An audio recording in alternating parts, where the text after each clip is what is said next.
or practitioners, possibly DSOs. And I know that there has always been sort of a disconnect between students who want to come study in the US and then actually getting here can be a little bit tougher. I do have a presentation that I'm going to share in just a couple of minutes. Let me share my screen here. And also I should mention that it's my birthday today. So I think that's a really good sign that this is going to be a great presentation for everybody. Happy birthday. Yeah, thank you. Okay, so give me a second. Okay, how does that look, Simon? Great. Looks great. Okay, great. Perfect. So, Simon did a really great introduction of my background and what I really know and sort of my niche in this whole process is really understanding the US student visa interview process. It can be a tough interview for students. It can be very short, but it also is incredibly important if they want to end up coming over here, attending their dream school, and they work, so long to take those tests and apply for the different schools that you represent, that it would be a shame for this few-minute visa interview to be such a hang-up in the process. And that's really what Argo does and where we help out your students and your potential students. So as Simon mentioned, I have 7 years of experience with the US Department of State. I'm a former US diplomat. I'm also a licensed US immigration attorney. And what I realized after leaving government service and working as an immigration attorney is that, there's a lot of immigration attorneys out there who are great with employment-based visas and things like that. But what I really understand and what very few immigration attorneys understand is the US visa interview process, because you can't understand it the way that we do unless you've been on the other side, you've worked for the government, you've interviewed so many students through that bulletproof glass and, really see the pressures that consular officers face and what we're really looking for when we do those interviews, even if they're short. And so I'm the executive vice president of Argo, and Argo is actually not just a company. I feel like it's something that most of us who are a part of this company, we're very passionate about this company because it's the first company in the world made up entirely of former US consular officers or visa officers who have worked behind the window, who have interviewed students day in and day out. We've seen every single type of problem. We've seen weird visa cases. We've, really sometimes hesitated because, there are sometimes students where we feel like, we want to issue that visa, but there's just something that just doesn't feel right. We go with our gut feeling a lot, which is, kind of scary, I think, for students who invest a lot of time and energy in this process of trying to study overseas in the United States. And so what we really want to do is help make this process easier on the students so they understand where we're coming from, what we're looking for, but also helping out the schools as well, because I'm sure, for some of you guys who recruit international students, it can be a real bummer to work with a student one-on-one, sometimes answer all of their questions, and then, at the last second, either you never hear from them again because they never passed their visa interview, or, they come to you and they're like, I had this problem with my visa interview, what do we do? And, where do you turn to? Immigration attorneys don't really know what happens at this interview, and it makes it difficult for you to help the students as well. So now we have a great solution. And so this is really what Argo is all about. And so I just wanted to share a couple of photos from my experience. This is where I started my State Department career, and this is actually me and my husband outside of the US Embassy in Beijing, China. And it was a very exciting time for me. It was where I first became a consular officer and really understood, the workload and what kind of job it was going to be. So it was really fun. And one of the great things about being a US diplomat, obviously, is when you live overseas, when important people come through the embassy, they always want to meet the diplomats. And so we had a great, opportunity to meet then Vice President Joe Biden. Now he's running for president. He's a very nice guy. And it was a really kind of a surreal process to get to spend a Saturday morning chatting with him and talking about his experiences. So moving back to the US visa process, I find that so few people actually understand the process because, and I think the State Department sort of makes it that way. They don't necessarily want to make this a very easy process for people to understand or to give you an insider's perspective. And so some of the reasons why it can be kind of complicated is, applicants, especially if they're applying for the very first time, it's the first time they've actually spoken to a US government official face to face. So of course it can be kind of a nerve-wracking experience. So they're unprepared and they're nervous. And I love this because every company that works in the visa space or the immigration space swears that, oh, if you just buy this package of documents, or if you do this and you prepare this well enough, you'll be fine. But really the truth of the matter is you cannot rely on your documents. It's not about the documents. And of course, as a student, it's important to, have your I-20. It's important to have your passport with, visa with enough validity on it. So there are certain documents that you do have to have, but that is not what is going to pass the visa interview. We are visa officers, as a group, there's very few of us actually, but we're incredibly overworked and we have very limited information. So when I was working at the US Embassy in Beijing, I interviewed on average about 150 visa applicants a day. And this includes, tourists, students, people going to work in the US.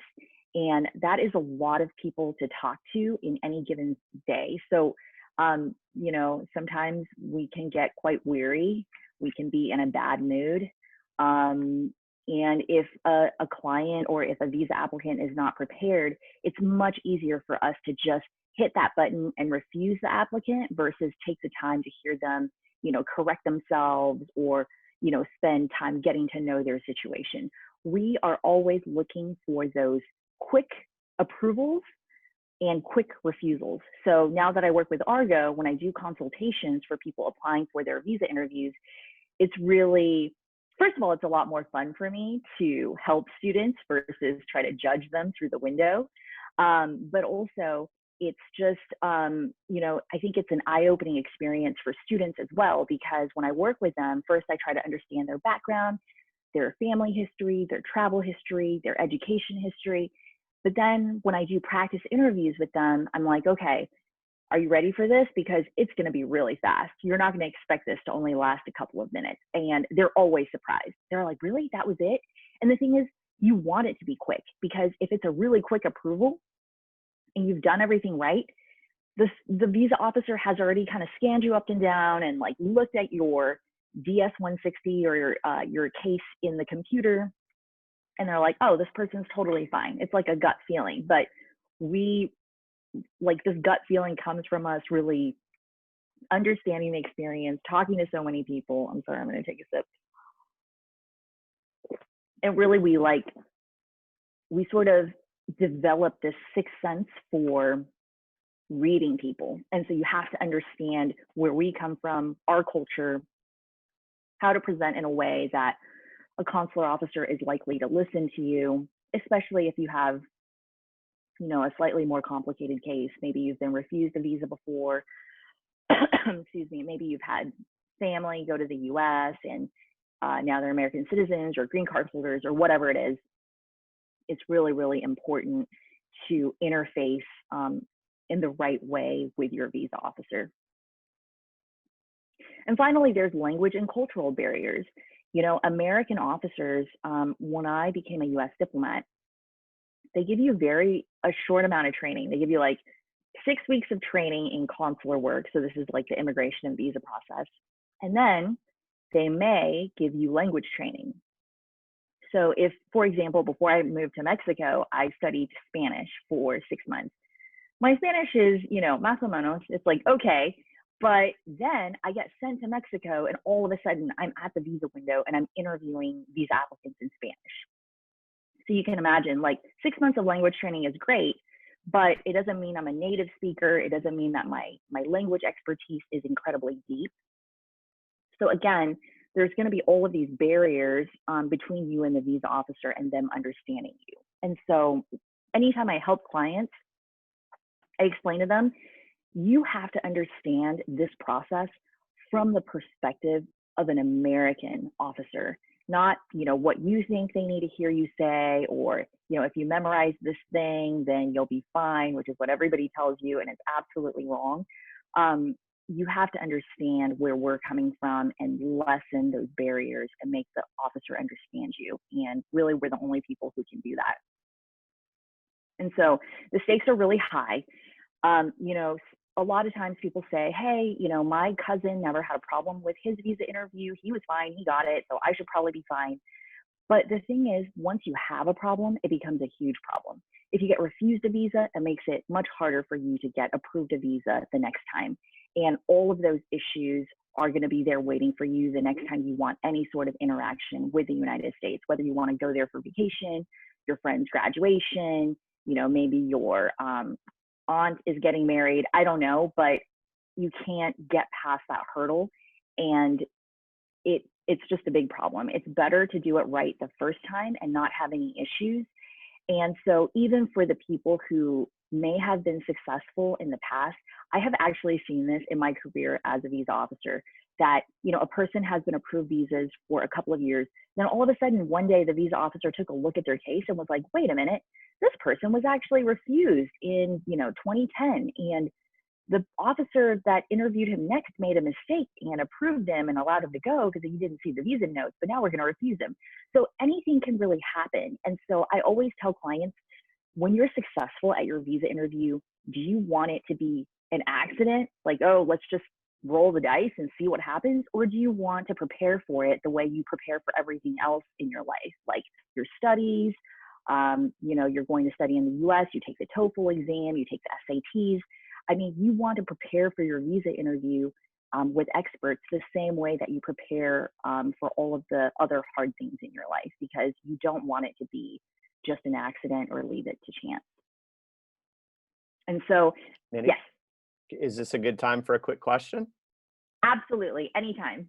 Okay, I wanted to wait until we finish that slide, but this is, I think, plays in well to some of the points that you were just talking about. One of the questions that came up is, I had a student in France who had his visa denied yesterday, and he stated they didn't ask him any questions and that the officer didn't speak French.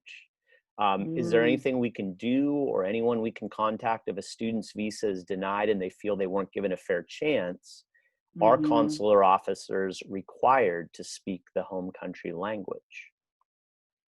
Okay, that is a great question. I'm so glad you asked that. And in terms of whether or not there's anybody you can reach out to if, the student feels like they didn't have a fair shake at the process, unfortunately, not really. Because the idea is that you can always reapply. If your student feels like, this officer didn't take enough time with me, he can reapply. But again, that first officer's notes are all in the system for review for the next officer.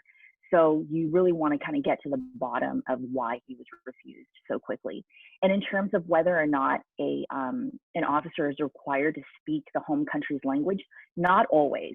Sometimes they are, but for example, in France, they may say, "Hey, we already have 8 French-speaking officers here, so the next 2 that are coming over only have to speak English because a lot of people in Paris do speak English. We don't always need the language because language training is very expensive for the State Department. Months and months of training." So, but I can tell you exactly what happened in this case, and this is generally what happens with people who have been refused and they come to us. First of all, officers do expect your students to speak a certain level of English. And this is true even if they're going for English as a second language training. And the reason is because consular officers think if you're all of a sudden going to fly tomorrow from Paris to JFK Airport and you can't even answer basic questions like, hey, which school are you applying to? They're going to be very concerned what's going to happen once you land in the United States. So even for people who are just going, they're like, I want to have the right environment to study English in the US, you should probably be able to answer some questions. So this officer was doing student visa interviews because he doesn't speak any French, and students are expected to speak English. So if your student doesn't speak any English whatsoever, that is a very quick refusal. And so, and again, this is a good reason why somebody like him should work with somebody at Argo, because we can say, by the way, our officers do speak French. We can say, hey, here are some things that you should probably practice, because you're given a lot more credibility, even if you're trying really hard to speak English and ultimately, you know, maybe your English isn't perfect or you're speaking with a heavy accent. The officer might say, okay, why don't we switch to French now? I understand that you're trying and you're going to go study English. So this is, you know, one reason. Thank you. I hope that helps. Yeah, yeah. Well, and actually it brings up, so just a follow-up question. I mean, it seems like kind of a catch-22, because you're talking about someone who, the whole reason they're coming to the US is to learn English, but to get into the US, they need to have at least a little bit of English proficiency. So Yes. Yeah. Unfortunately, that's a challenge. that is the case. Mm-hmm. Yeah. All right. Okay. Should I keep going, or do you have any other questions? Yeah. Please keep going. And just as a reminder, if people do have other questions, please just go ahead and type them in chat. And then when we get to, you know, after a slide, or we'll wait till the end for some of them, and we'll get to ask Mandy. So go ahead and Perfect. continue. Thank you. Sure, no problem. So I was just getting to Argo and our company. So the company is actually co-founded by another former consular officer, also a licensed U.S. immigration attorney. And the reason why we started this company is because when we were consular officers, we used to sit behind that window day in and day out, interviewing hundreds and hundreds of people, and think to ourselves, we should really start a visa consultation company, because we wish people would just tell everyone what we're expecting and what we're looking for, because there's just so much misinformation out there. And if your students are applying for student visas, it's likely that in their home countries, they may also be going through visa consultation services. Most of those consultation services are just trying to make a quick buck. They may be, you know, telling your potential students whatever they need to, just to, you know, hey, we'll do this for you. Hey, if you say this, we'll help you practice. But we, at that, you know, at the other end, we're receiving this information through the window, and we're like, why would you say that? Because to be honest with you, consular officers don't really like refusing people. We don't have a quota. It's never like, hey, you have to refuse this number of people a day. So let's help your students be those people that are super successful at the visa interview. They don't have to worry about it. And not just for students, you know, eventually they may come back to their home countries after studying in the US, and they want to, you know, they have an opportunity for an H-1B employment-based visa, or an L visa, or an E-2 visa. We help with every type of visa, because we've seen every type of visa at the window. And so really tell them to not, you know, mess up this visa interview, because it can be a pretty traumatic experience to walk back from that, and it's difficult. So anyways, so we started this company because we want to tell you what we, you know, could have told you as consular officers, but the State Department has a lot of rules about that while you're working for the government. We want to help you prevent language and cultural miscommunication. And most of the time we speak a lot of foreign languages. So, you know, if you're a student visa applicant, we can help you in your home language, but then also let you understand which questions that you really should prepare for and understand in English. And that's why I just want to add this note in here. If you have potential students, they should sign up for a consultation with Argo sooner rather than later. I wouldn't wait until the week before your actual embassy or consular interview, just because of cases like the question asked by the audience. You know, if they need to do a little bit of brush up on English, you know, that takes a little bit of time to develop. It's not anything that you can memorize, because consular officers are really good at picking that up. We like to ask really random questions to student visa applicants, because we want to see if they're really listening.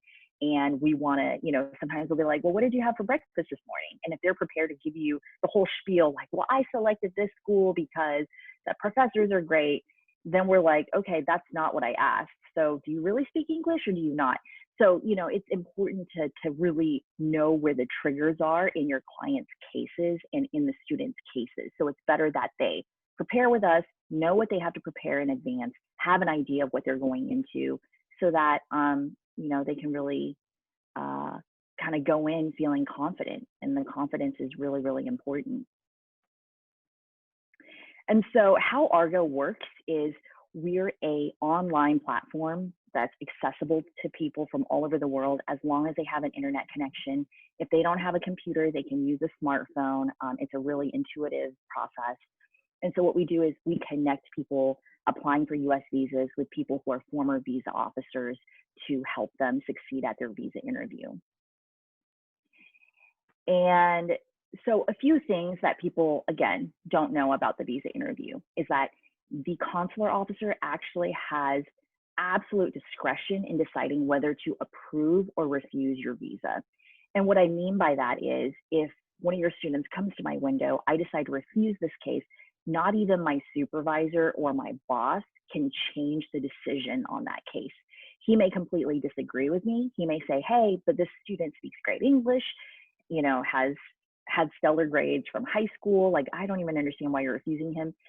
We have absolute discretion. So, and actually your boss can get in a lot of trouble for trying to change your decision or reprimanding you or giving you a lot of trouble. So this power belongs to the consular officer, which means that a very lowly consular officer, first tour US diplomat, has a ton of power over your student's case and whether or not they actually have a future in the US.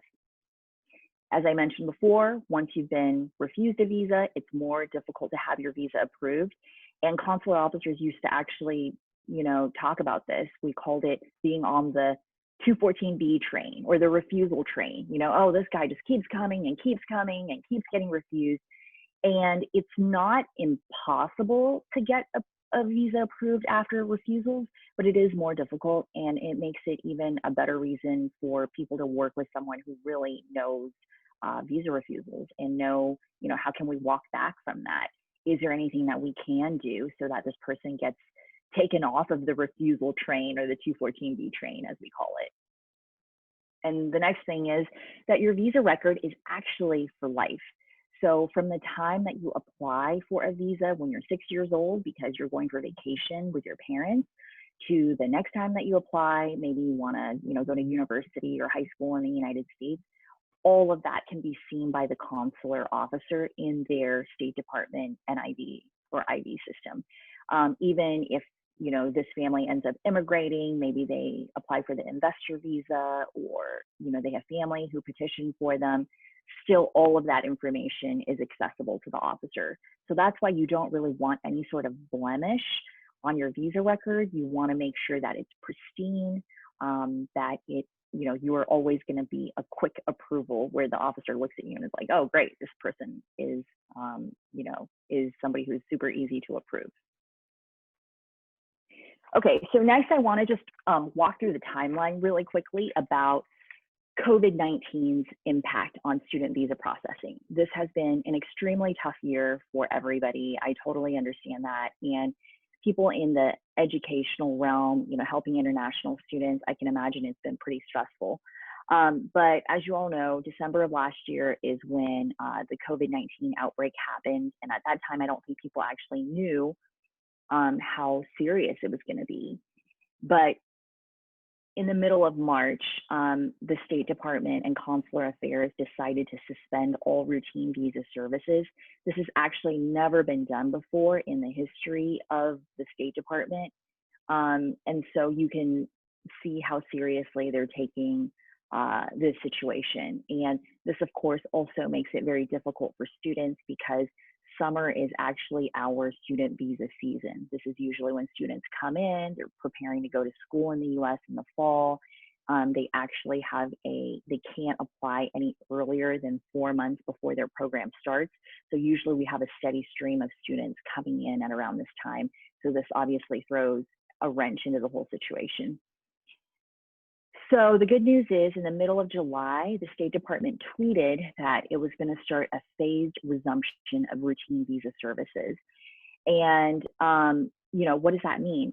It means that on an individual basis, each mission in each country is going to decide when is the best time for it to start back up, start scheduling visa appointments and interviewing people again.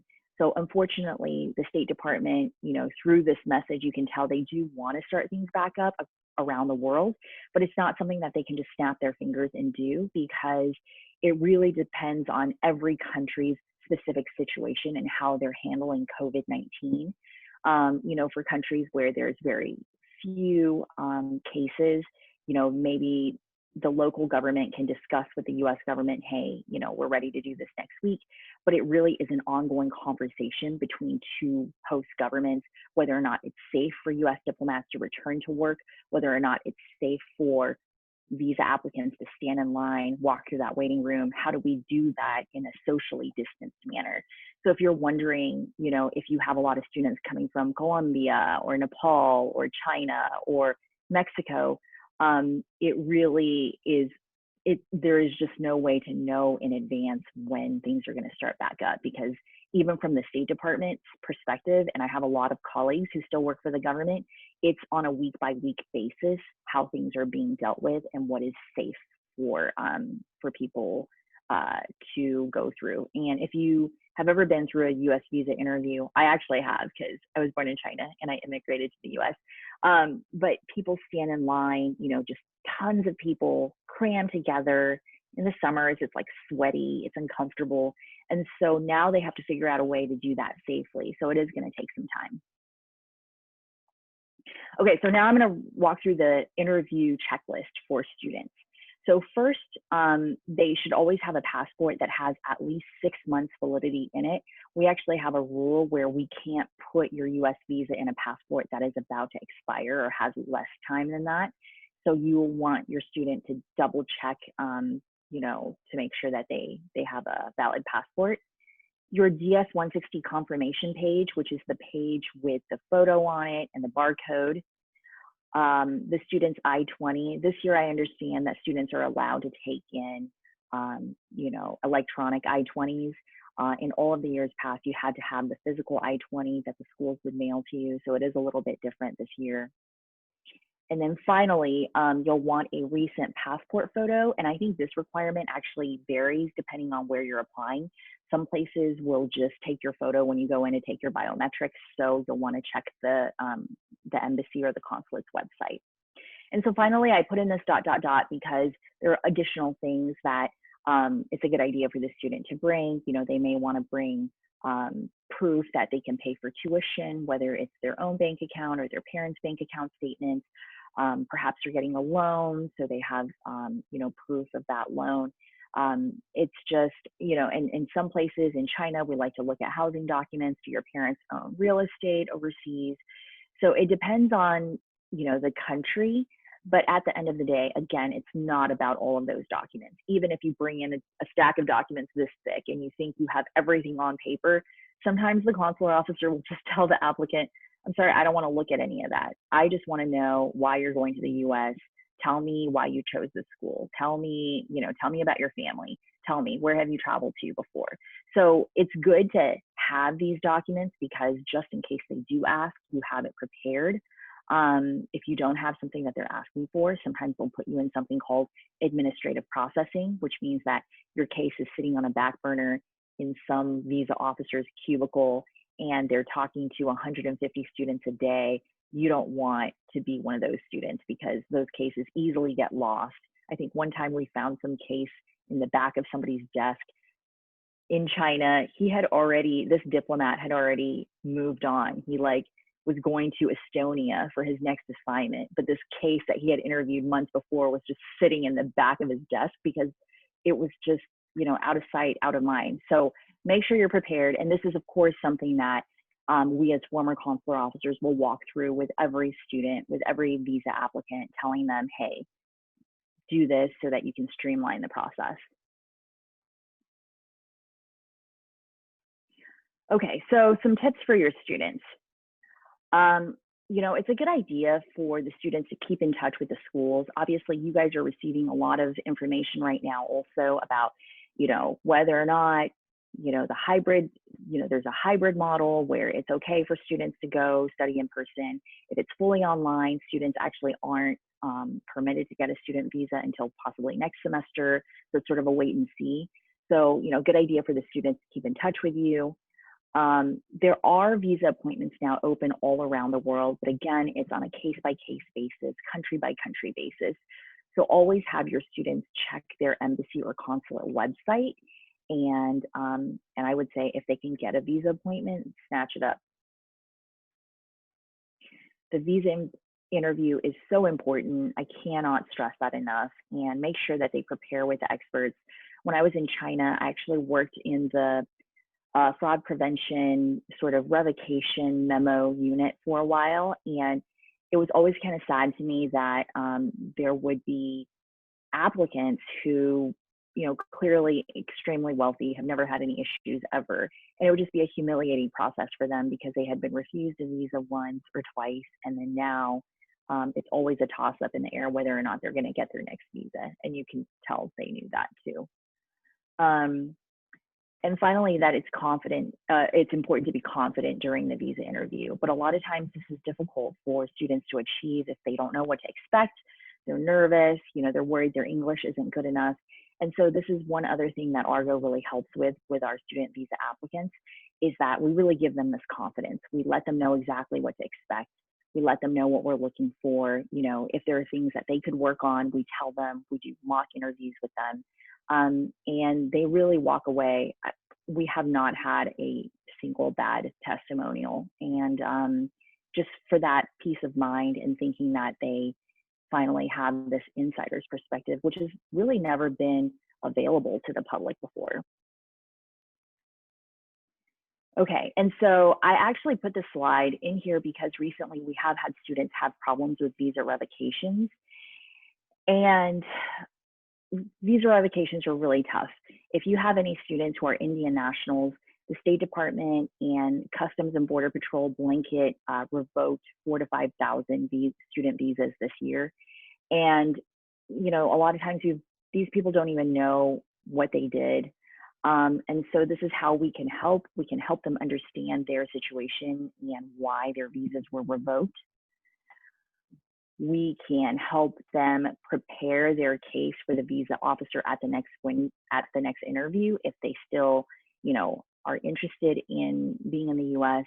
I feel badly for these students because most of them have built this whole life in the U.S. They've had internships and jobs, and then to have their visa all of a sudden revoked can be a very stressful process. And they're going to have to go to their next visa interview prepared because you know, it's going to be up to that consular officer whether or not there's any way to turn the situation around. And so to give the student their best chance for success at the next interview. So these are just a couple of quotes from our team of Argo officers. So all of our Argo officers have been visa officers and interviewed tens of thousands of visa applicants. They've worked all over the world, and they would not be working with us if they did not think that this, you know, is going to be something that's going to be really helpful for clients. So this statistic I got straight from the State Department's website. So worldwide U.S. student visa issuances have actually gone down over the last 5 years. And under the current, and this is before the current administration, under the current administration, the visa situation is even more tense and more stressful.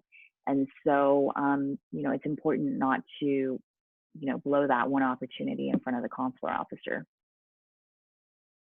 And so finally, I want to open it up to Q&A.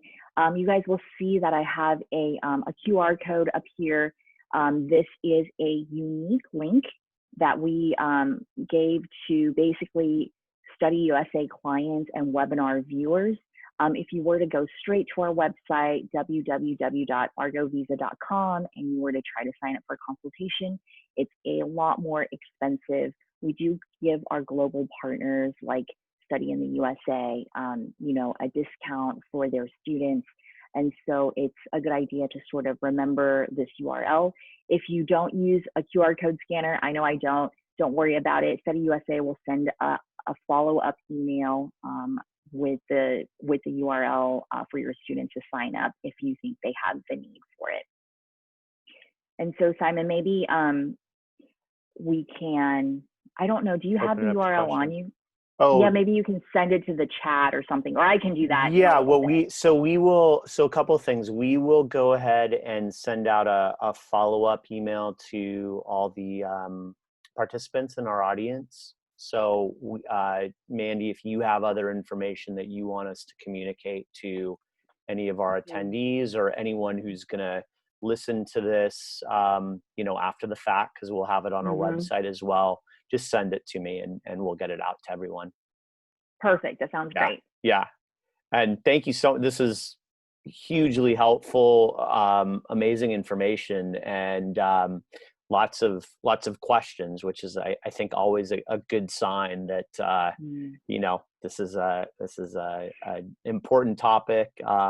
So let me jump into some questions.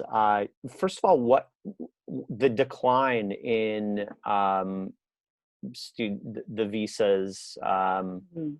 What do you, I mean, there's the obvious, the political climate, COVID. Yeah. Is it kind of the obvious stuff that is contributing to that decline, or is there anything else that maybe we wouldn't think of immediately that have contributed to that?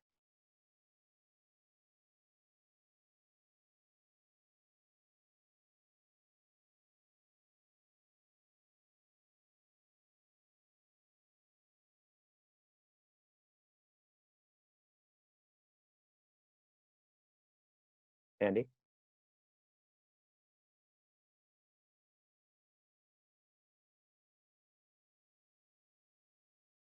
Did Simon fall off? I'm back. I'm sorry. Oh, oh, that's Oh my okay. God. I was a little worried about that. You must have been stressed. Yes. Is everybody else on there? Did anybody else get booted off, or I don't know what happened? Any other questions? I'm going to go back to this slide. So in case people are still looking at the QR code. Okay.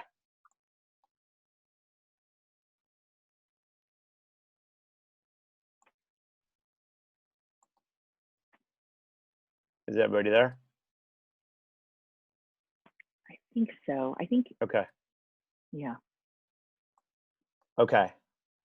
So I got booted off. Were you able to answer that question? I apologize. Literally Yes. right after I asked the question, Yeah. I was booted. So okay. Yeah. So No let worries. me. All right. Oh, looks like I lost some of the question. So if a student has other family members already living in the U.S., will it affect the chances of getting a visa?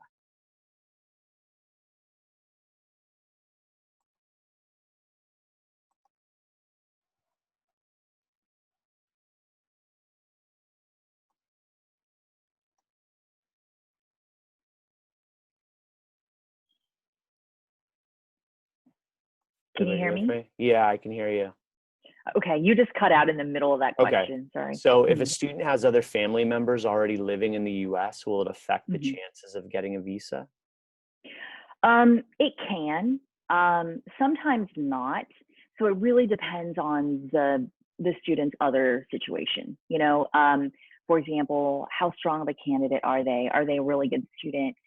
Are they going to the US really to study, or are they just hoping to find a quicker way to join their family members? I think that's really what we're always trying to get to the bottom of. And of course, you do have to disclose if you have family in the US. There is a question on the DS-160 that specifically asks you that. And it's important for students to be truthful, because if it's uncovered during the course of the visa interview, that could be more of a problem, that you weren't truthful, because consular officers see this trust being very important. And if they find out that you haven't been truthful about something, they're likely to disregard the rest of your responses to any other questions they've asked. And any advice for students who've been denied a visa because of perceived immigrant intent? Yeah, I mean, honestly, come have them sign up for a consultation with us. I would love to give, some sort of general helpful advice, but to be honest, it really is dependent on a case by case basis. and it depends on, where they're applying, what the cultural customs are there. And so, it's hard to give advice without it maybe taken out of context. So it's important for that person to work individually with a former consular officer. And if somebody asks a question, typed a question into the chat that I have not asked yet, I'm going to ask you to go ahead and retype that in. For whatever reason, when I got booted out, it took away some of the questions. So if you want to go ahead and retype any questions that I haven't gotten to, that would be helpful. One question: do officers have visa quotas?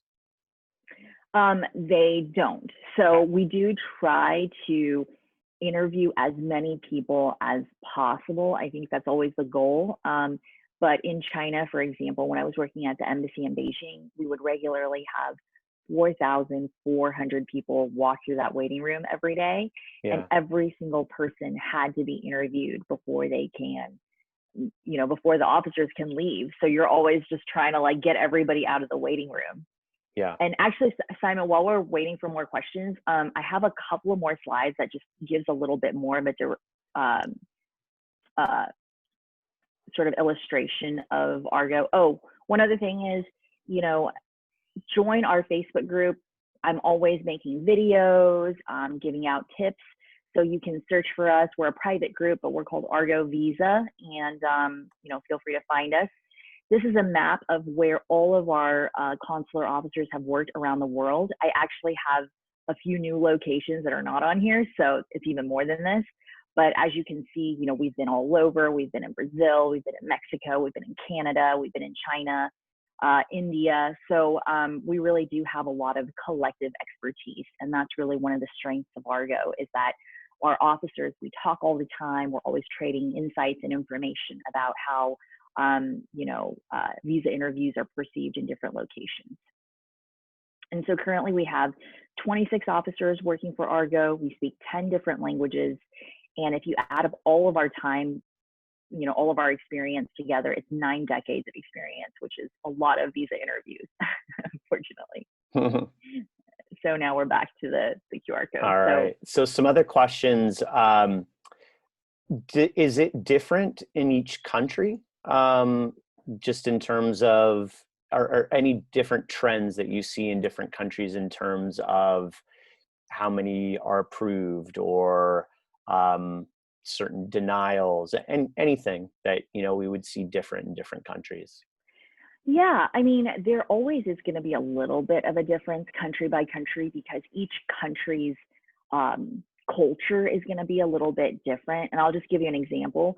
When I was working in China, I remember some new consular officers were very confused. I was doing a temporary assignment at the US consulate in Chengdu, and they were like, we keep getting these visa applicants who tell us that they're going for a honeymoon, but they're bringing their parents. And the first few, they just refused off the bat, because they're like, this is crazy. Nobody takes their parents on their honeymoon. That just doesn't happen. I feel really bad for those people. And then over time, we realized from that culture that because, it's such a long trip to go to the US, it's kind of a long journey. Parents who are not good at English don't feel comfortable going without someone who knows what they're doing. And so it actually is a pretty common thing to happen in central China for newlyweds to bring their parents along on this very extravagant, this trip of a lifetime, because they wouldn't get to go otherwise. And so that's just one cultural thing that we used to see. And so I'm sure in every country there's little things like that. What I will say is our platform is also incredibly smart. And so if you have a student who is applying, I'll just throw it out there, they're applying at the embassy in Ivory Coast, the platform will show you, hey, select a day and time for your consultation. And by the way, if you select one of the times that have a little star on it, that means that that officer has actually worked where you will be applying. And so if there is an officer who has worked there, but all of us officers have a ton of experience with the consular language and understanding what goes on, from our computer systems to how we view visa applicants. So if a student does get somebody, maybe they're applying in, I don't know, some crazy country, maybe they're applying in New Zealand and we don't have an officer who has worked there. Well, we all kind of understand the process. So I don't think it's, bad that it's not somebody who has worked in country. We can still very much help them because, again, you're seeing the visa interview from the perspective of an American officer, not necessarily, somebody who has, been in New Zealand or lived in New Zealand. So Right. we do try to help. And so in like the case of the student or the people who, the honeymoon anecdote that you gave, when someone is denied, does that, like, what is that, and they go back and they want to reapply, and you said there's a record of their past visa efforts. What is included in that Yes. record? Does it say why they were denied, or is it just denied and that's all you're seeing? Generally both. So it'll say that they've had a visa denied in the past. We'll be able to see how recently it was denied. And then, the officer types in notes, which will explain why they decided to deny the visa. Okay, great. And so here's another question. A student in Africa told me the officer said they were waiting until after the election to issue visas. Do you know why this would be? I am not sure, but it sounds like perhaps it's like a resource issue. That is a very strange statement, I think, to wait until after the election to issue the visa.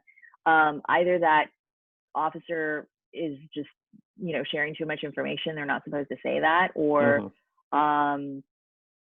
maybe he's not doing his job right. But again, what I also want to point out is sometimes what the students tell you that they experienced at the visa window may actually be different than what they actually went through. And I'm not saying that they're not telling the truth. I'm just saying that they may perceive their interview as having gone differently than somebody from the perspective of an officer. Maybe your student is like, I didn't get to say anything. I was, I went in, I was fully prepared, and I think the officer was really unfair. And from the officer's perspective, we're saying, okay, well, this kid showed up in like sweatpants and like stains all over his t-shirt, and he's telling us that he's, a good student and he's going to go study in the US. I don't think so. So it's also important to, have that student really sit down with someone who can explain things to them. And honestly, I hope that what Argo will do is take the load off of you guys a little bit as well, because I know from, I've had so many conversations with DSOs and people who work for universities, and they've sort of become this default person who prepares people for visa interviews. And that's just one other thing that you have to add to your list of all of these other things that you have to do. I'm sure you have, a very busy job with lots of different responsibilities. So let us handle what we really know how to handle so that your students are fully prepared without you feeling like you have to do that for them. Great. And we'll have time for, let's just do one or two more questions. Are officers required to give students a reason as to why they denied them?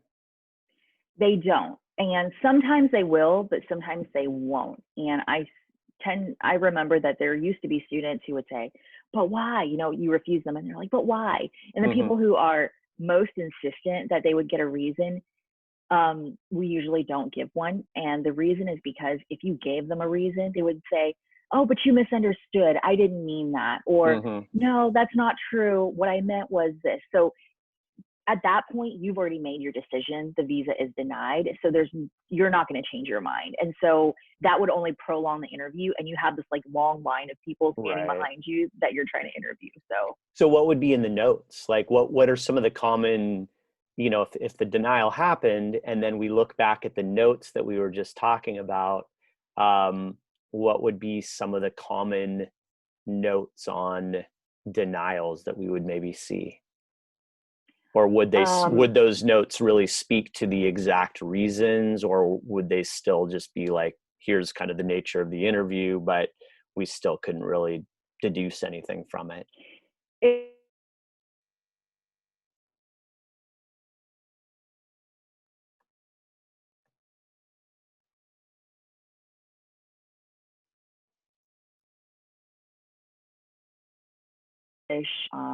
Tried to converse with him multiple times about reasons why he chose certain schools. And also keep in mind that the officer also needs to write in the notes like a good reason for them to deny the applicant. So your student might say, hey, I didn't get enough time at the visa interview. He didn't ask me any questions. Well, maybe the officer has already put in the notes like, yeah, I did try to ask questions, but clearly he wasn't going to understand them, because they want to defend their decision in case somebody else looks it up later, like their boss or, another visa officer. You don't want to be that visa officer who just like denies people for no reason. And so usually it is a very good, it at least is a good defense of why that case needed to be denied. Great. Well, I think we will leave things here. Thank you so much. Happy birthday, Mandy. This was actually a really so much. lovely birthday present to us, actually. All this great information. So thank you. And thank you everyone for joining us on this really useful webinar. And we'll be sending out some follow-up information.